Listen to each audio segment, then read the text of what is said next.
আসসালামু আলাইকুম। হাসান খালেদ, সভাপতি, বাংলাদেশ তৃণমূল পার্টি, আপনাদের সাথে। দর্শক শ্রোতা, আজকে তো 3 মাসের বেশি হয়ে গেল এই সরকারের। তো আমরা তো আমাদের ভাগ্যের কোনো পরিবর্তন দেখতেছি না। খালি রেশারেশি, গীবত চর্চা, মিথ্যা চর্চা।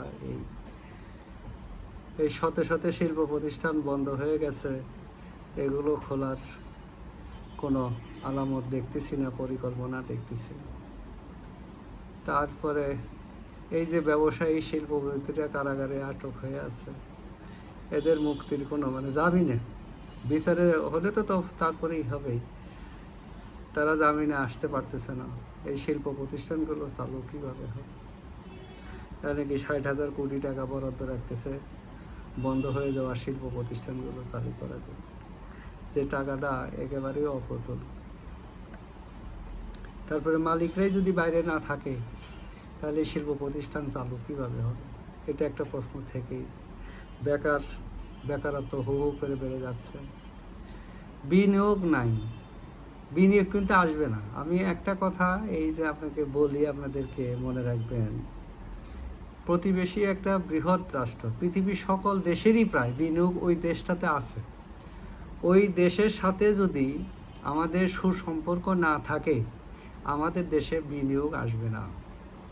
আরেকটা চিন্তা আপনাদের যেটা করতে হবে, আমাদের রাজনীতি কিন্তু আংশিক রাজনীতি।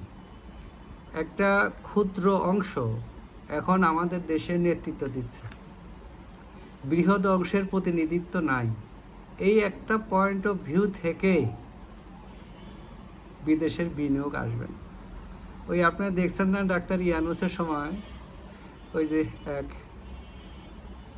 লোককে নিয়ে আসলো বিনিয়োগ বোর্ডের চেয়ারম্যান হিসেবে, সে আবার প্রতিমন্ত্রীর মর্যাদা দিয়ে, যে সে বিনিয়োগ আইনে 6 লাভ করিয়ে দিবে।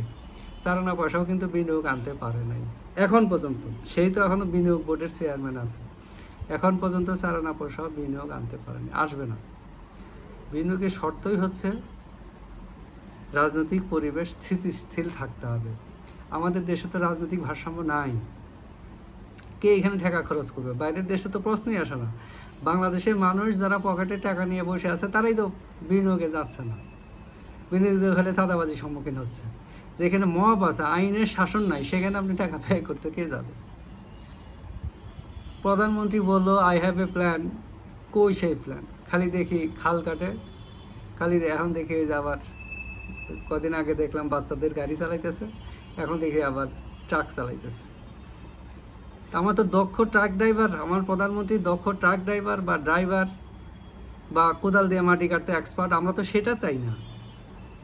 আমরা তো চাই একজন বিচক্ষণ প্রধানমন্ত্রী, যিনি ফার্স্ট কাজ যার হবে রাজনৈতিক ঐক্য। তো বিভেদ সৃষ্টি করে দিয়েছে, ফাইনালি বিভেদ সৃষ্টি করে দিয়েছে। একটা বৃহৎ জনগোষ্ঠীকে যারা বাইরে রেখে রাজনীতি করার চেষ্টা করে, তাদেরকে তার বিচক্ষণ বা প্রজ্ঞাবান কিছুই বলা যায় না, জ্ঞানীয় তো বলা যায় না, হুটহাট করে চলাফেরা করলাম, একেবারে আমি জনপ্রিয় হয়ে গেলাম, এরকম না। বিষয়টা এরকম না। এখন মানুষের চিন্তার দিক বেড়ে গেছে, মানুষের চিন্তা শক্তি বেড়ে গেছে, চিন্তার ক্ষেত্র বেড়ে গেছে। কাজেই প্রধানমন্ত্রী যা বলবে মানুষ তাই বিশ্বাস করবে এমন কিন্তু কিছু না। মন্ত্রীরা যা বলবে জনগণ বিশ্বাস করবে এমন কিন্তু কিছু না। তারা জাস্টিফাই করে। কিছু পোলাপান আছে গাড়ির সাথে দৌড়াবেই, ওরা কি জন্য এমন করতেছে ওরাই জানে। তো এখন মানুষ ব্যক্তিত্ব ছাড়া ব্যক্তিত্বহীন লোককে পছন্দ করে না। এই যারা গাড়ির সাথে দৌড়াইতেছে তাদেরকে পছন্দ করে না, এরা ভবিষ্যতে নেতা হওয়া খুব সমস্যা হবে। প্রধানমন্ত্রী যদি রাজনৈতিক ঐক্যের দিকে চিন্তাটা করত, এই দুর্যোগ মুহূর্তে খাল না কাটত, তাহলে পরে উনি এগিয়ে যেতে পারতেন। কারণ কোথায় থেকে কি চিন্তা করে, কি করে না করে হয় না, সব জায়গায় চিন্তা করা লাগে। এই যে রামিসার ইস্যুতে উনি রামিসার বাসায় গেছেন, ভালো কাজই হয়েছে, কোনো সমস্যা নাই। কিন্তু এখন আমরা যেটা দেখি, এই ফেসবুকে দেখি যে উনি একমাত্র সরকার প্রধান যিনি ভিকটিমের বাসায় গেছেন, আর কেউ জান না। গেছে, অন্য আগে সরকার প্রধানরাও গেছে, তবে মাঝখানে যেটা হয়েছে যে ওই দপ্তরে ডেকে এনে সাক্ষাৎ করাটা। তো এখন যারা এটা তাকে প্রশংসা করতেছে, আমি আবার প্রশংসা করতে পারতেছি না। সেদিন ছিল বৃহস্পতিবার, সন্ধ্যার পরে উনি যখন রামেসার বাড়ি মিরপুরে গেছেন, ঢাকা শহরে ট্রিমান্ডাস যানজট হয়েছিল, যানজট ট্রিমান্ডাস। মানুষকে হেঁটে হেঁটে হেঁটে হেঁটে বাড়িতে ফিরতে হয়েছে, লক্ষ লক্ষ মানুষ কষ্ট পাইছে। সেটা কিন্তু ঠিক হয় না।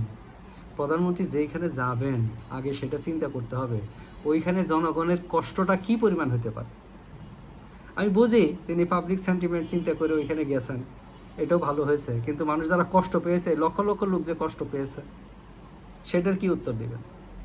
তো কাজেই প্রধানমন্ত্রী যেইখানেই যান না কেন, দেখবেন যে ওইখানে পরিবেশটা কি হয়, তার আগমনে মানুষের কষ্ট হয় কি না, এই জিনিসগুলো চিন্তা করতে দেখতে হবে। এটাই বিচক্ষণতা।